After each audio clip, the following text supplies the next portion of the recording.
Toujours Maïn de Colabino, bonjour, bonjour. Je suis venu encore pour faire cette vidéo. J'ai tant dans la tête, j'essaie un peu de dégager un peu, concernant toujours la religion et concernant surtout l'histoire des enfants d'Israël parce que c'est ça vraiment qui domine le monde noir, la religion africaine surtout, pour les pays qui sont catholiques. Et voilà, donc là, je le fais par rapport, lorsqu'on nous dit la généalogie de Jésus-Christ. Donc on dit d'Abraham, de David, et machin, machin, ça descend. Il y a au moins dans les 40 et quelques générations. Je ne sais pas aujourd'hui, hein. Et on se pose la question. Ils nous ont bien eu, hein. Parce que pourquoi? Parce qu'ils nous ont vieilli, parce que nous qui sommes juifs, de ce siècle, même en Israël, je ne crois pas, même le ministre israélien actuel, ou bien le représentant actuel, je ne sais pas s'il connaît même, ne fût-ce que 10 générations avant qu'il soit né, arrière-grands-parents, je ne sais pas s'il connaît. Mais comment expliquez-vous qu'aujourd'hui, nous, dans le monde actuel, ils ont fondé les histoires, ils ont fait les histoires, ils ont bien fait leur histoire, on appelle ça, comment je peux dire ça, l'histoire, comment ils ont fondé ça, ils ont fait leur histoire, fondé les histoires, fait des rôles des gens, voilà, c'est ça, là, depuis le temps, avant que l'homme, bien le décideur de ce monde, fasse quand même un calendrier pour que tout le monde, bien, parce que aujourd'hui nous sommes au XXIe siècle, mais est-ce que c'est vrai ou faux? Mais par contre, c'est eux qui ont fait que ça soit comme ça. Voilà. Donc c'est eux qui ont fait le système de calendrier, parce que dans les temps même, ça n'existait pas. On vivait que les périodes, disons, période de pluie, période de saison sèche, ici en Europe, période de l'hiver, période de l'été, et puis ils ont un peu fabriqué les printemps et l'automne là-dedans, parce qu'il y a un peu de mélange là, voilà. Donc ils ont fait que ce soit 4 saisons, et nous autres encore en Afrique, par rapport aux anciens, il y a 4 saisons, parce qu'il y a le Kintombo, les Mbangala, les Mvula, les Sivu, voilà. Là, chez nous, au Congo, c'est comme ça on fait ça. Donc nalinga be yango elanga moke elanga pe ya munene yali na mvula be na tango pe moye makasalaka ezalaka yakana ba mois d'avril ba moye makasa, voilà. Donc je crois au baïbi masoro baïbi, donc c'est ça là. Donc là je parle un peu à l'ingala et aujourd'hui là on nous dit voilà, il y a il y avait 2 générations avant telle personne d'Abraham à telle personne, il y avait 2 générations, de telle personne à telle personne, il y avait 2 générations, de telle personne à 2 générations, il y avait 2 générations. Après, il y avait Joseph qui est le père de Jésus-Christ. Voilà, il y a au moins, je crois, 3 étapes comme ça, 2 générations, ça fait 36. Donc, dans tous ces jours-là, dans le temps, il n'y avait pas de livre, même on parlait, il y avait de l'histoire de bouche à l'oreille. Attends, vous nous prenez pour qui? Moi, je suis sorti de ça. Bon, avant, je disais Amen, Amen, aujourd'hui, mais je dis comment? Dans les temps-là, il n'y avait pas de écritures. Bon, soit il y avait des écritures, ou bien il y avait, on s'est parlé de bouche à l'histoire, c'était de bouche à l'oreille, mais attends. Aujourd'hui, là, nous autres, qui sommes nés dans le 20e siècle, nos ancêtres, nos grands-parents du 19e siècle, mais on ne connaît même pas leur histoire, on ne connaît même pas leurs descendants, on connaît tantôt les grands-pères de mon père, et mon grand-père, le papa de mon père, je le connais, mais son père, je n'ai jamais posé la question, je n'ai jamais demandé, ou bien il ne nous a jamais dit ça en histoire. Donc voilà, donc quelque part, on connaît au moins que 3, à moins 4 générations. Mais aujourd'hui, retournons en Israël et posons cette question aux enfants d'Israël parce que c'est l'histoire qui domine, parce que le peuple noir, si, à part l'histoire de la religion des Occidentaux, son propre histoire, il ne connaît pas ça. Ça, c'est un défaut. Hein. Ça, c'est un défaut. C'est ça, le retard du peuple africain. C'est ça le retard du peuple africain. Un abeille sans fruit, c'est une abeille morte. Donc, on est comme un abeille sans racine. Donc voilà. Donc c'est ça qui fait défaut des peuples africains. Parce que si ton mental, ça ne fonctionne pas, ou bien ils ont mis un cadenas, comme ils ont une fois, j'ai vu, ils ont dessiné l'Afrique, un enfant africain, comme le roi Robolde a fait, ils ont mis un cadenas avec les chaînes au-dessus de la tête, ils ont mis un cadenas. Donc ta tête, là, s'il est condamné, tu ne peux pas développer ce qui est dans ta tête, tu ne peux pas développer ta tête. Il faut décadener ça, il faut couper le cadenas, il faut faire tout d'enlever ce cadenas, cette chaîne qui fait que notre cerveau soit enfermé. Donc voilà. Donc, aujourd'hui, un défi que tout compte qui va dire que voilà, c'est faux, qui aille en Israël, bien qu'il fait des recherches en Israël, bien d'écrire au Premier ministre israélien, de lui demander s'il connaît ne fût-ce que 10 générations de ses arrière-parents, arrière-grands-parents. C'est ce qu'on connaît ça. 10 seulement. Et puis, le 2, Jésus, il est né avec Marie, et Marie sa mère et Joseph son père.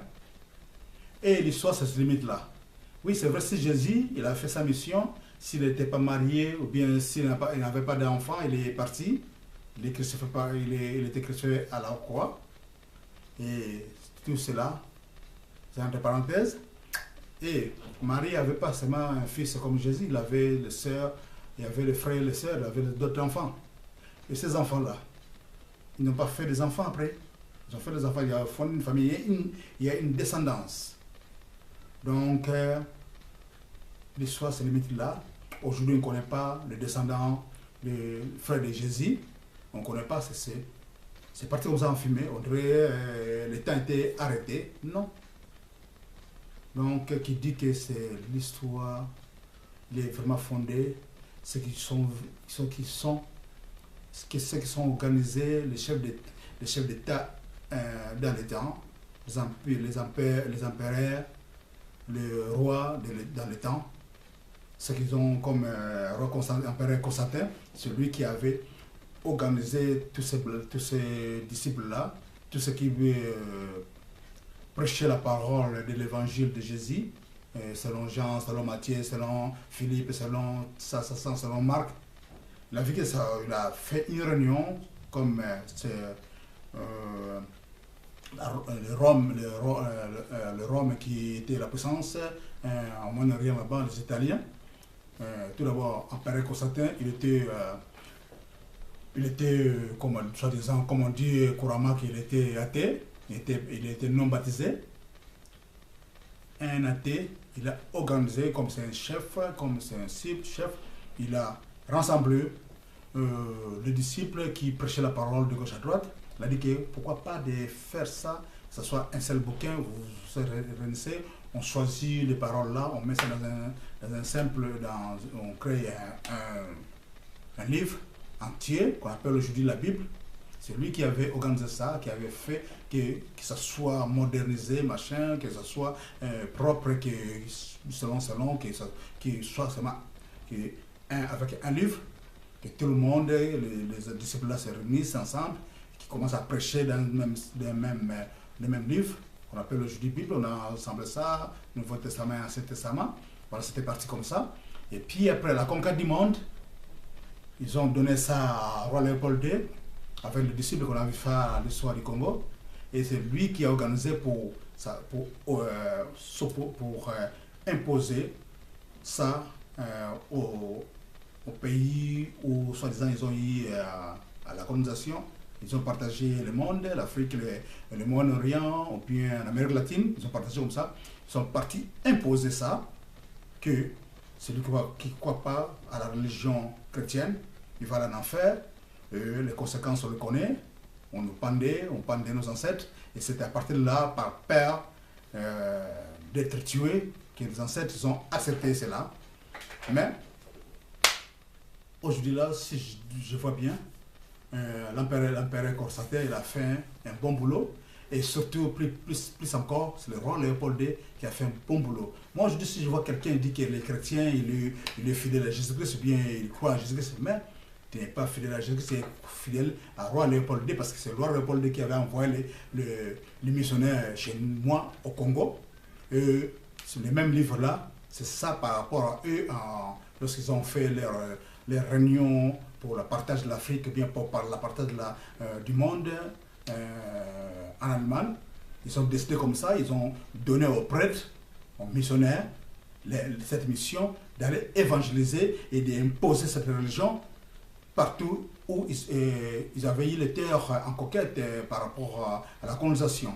Voilà, c'était comme ça. Aujourd'hui, lorsqu'on a eu l'indépendance, il fallait qu'on fasse comme la Chine a fait.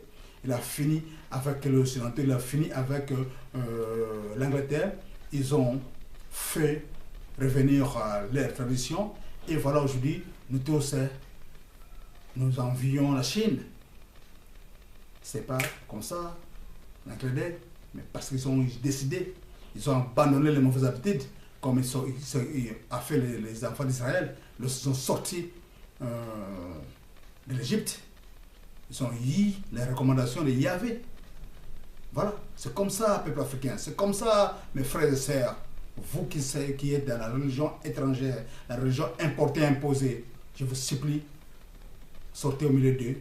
Ça, c'est un conseil de votre frère africain. Je suis fier d'être africain. Je suis fier. J'ai enlevé le cadenas qui était sur ma tête là. Je l'ai enlevé et je suis libre de ma tête, et je suis libre de mes voix, et je suis libre en dormant de tout ce que je fais dans tous mes mouvements, je suis libre.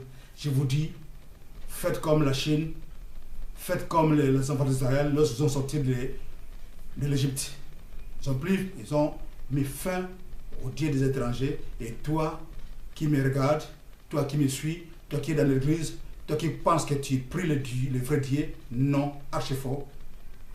C'est pas vrai. Tu pries le Dieu importé et imposé depuis le temps. Mais nos ancêtres, avant que les Occidentaux arrivent, ils ne priaient pas ce Dieu-là. Ils avaient leur spiritualité à eux, ils voient les choses selon eux. Et aujourd'hui, l'Afrique, voilà. Et je vais vous donner un exemple pour finir. Et aller dans les pays chrétiens, là, la religion chrétienne est venue. Voilà comment ils ont développé leur pays. Et aller dans les pays islamiques, voilà comment ils ont construit l'Arabie Saoudite et venir en Afrique. Voilà comment nous sommes. Et si il y a un peu de développement parce que c'est le monde actuel. C'est pas dit que parce qu'on est en avance, bien en retard, mais si on fait tout en africain, on pense comme un africain, qui dit Thomas Sankara, c'est pas pour rien, on a fini avec lui, parce que ce qui domine le monde, il ne fait pas que l'homme noir ou bien quelqu'un d'autre puisse leur ouvrir l'esprit. Sinon, ça sera l'explosion. Ça va monter.